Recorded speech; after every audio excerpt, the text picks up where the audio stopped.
বিজেপিৰ লক্ষ্য প্ৰচণ্ড বিজয়। বিজেপিয়ে ৰাজধানীৰ পৰা আৰম্ভ কৰিলে দেৱাল লিখন। গণসংযোগৰ জৰিয়তে প্ৰচাৰৰ লক্ষ্য ৰাজ্যিক বিজেপিৰ।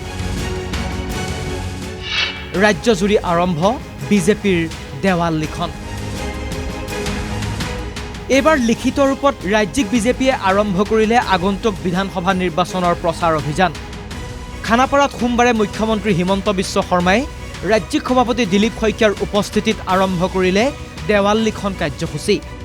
মুখ্যমন্ত্ৰীয়ে দলৰ প্ৰতীক চিহ্ন নিজ হাতেৰে অংকন কৰিলে খানাপাৰাত।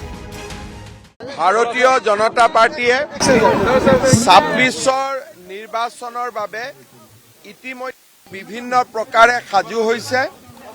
আজি ৫ জানুৱাৰী আজিৰ পৰা আমি ৱাল লিখন বা দেৱালত বিজেপিৰ প্ৰতীক চিহ্ন অংকন এই কাৰ্যসূচী আমি আৰম্ভ কৰিছোঁ। আজি ৰাজ্যিক সভাপতি দিলীপ শইকীয়া, আমাৰ ইলেকশ্যন মেনেজমেণ্ট কমিটিৰ আহ্বায়ক প্ৰদান বৰুৱা আৰু মই, আমাৰ দিছপুৰ বিধানসভা সমষ্টিৰ বিধায়ক অতুল বৰা, আমি সকলোৱে আজি ৱালত অংকন কৰি এই কাৰ্যসূচী আৰম্ভ কৰিলোঁ। ৰাজ্যজুৰি আৰম্ভ হোৱা এই দেৱাল লিখন বিজেপিৰ বাবে এয়া প্ৰচাৰৰ লগতে গণসংযোগৰো কাম কৰিব। প্ৰথম কথা, আমি যাৰ ৱালত আঁকিম সেই ৱালৰ গৰাকীৰ আমি প্ৰথম অনুমতি ল'ম। এটা আমাৰ জনসংযোগ হ'ব। প্ৰথম গৰাকীৰ আমি অনুমতি ল'ম আৰু গৰাকীৰ অনুমতি লৈ কাৰ্যকৰ্তাসকলে পদুম ফুল বা কমল অংকন কৰিব। ই এটা আমাৰ গণসংযোগো হ'ব আৰু এটা আমাৰ প্ৰচাৰ অভিযানো হ'ব। দুইটা কাম একেলগে আমি কৰিম। বিজেপিৰ লক্ষ্য এই দেৱাল লিখনৰ জৰিয়তে বিজেপিয়ে প্ৰতিফলন ঘটাব নিৰ্বাচনী এজেণ্ডাবোৰ।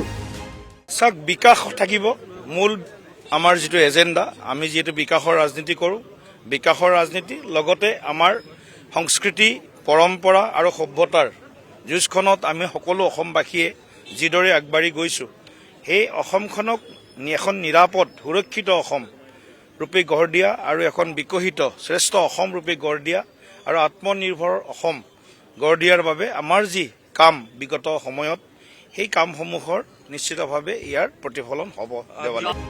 দেৱালত বিজেপিয়ে লিখিব অসমৰ সুৰক্ষা, বিজেপিৰ প্ৰতিজ্ঞা। বিকশিত অসম, জয় আই অসম। বিজেপিৰ পণ, বন্দে মাতৰম। আমাৰ এটা শ্লোগান আছে, বিজেপিৰ পণ, বন্দে মাতৰম। অসমৰ সুৰক্ষা, বিজেপিৰ প্ৰতিজ্ঞা। বিকশিত অসম, জয় আই অসম।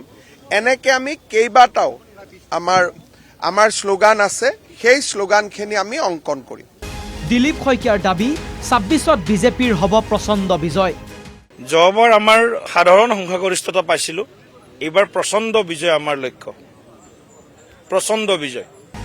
মুখ্যমন্ত্ৰীয়ে এই দেৱাল লিখন আৰম্ভ কৰাৰ লগে লগে পাঠশালাত মন্ত্ৰী ৰঞ্জিত কুমাৰ দাসৰ লগতে অন্যান্য মন্ত্ৰীসকলেও এই কাৰ্যসূচী আৰম্ভ কৰে। কেমেৰা পাৰ্চন প্ৰাণজিতৰ সৈতে বঞ্জিত কলিতাৰ ৰিপৰ্ট, NKTV।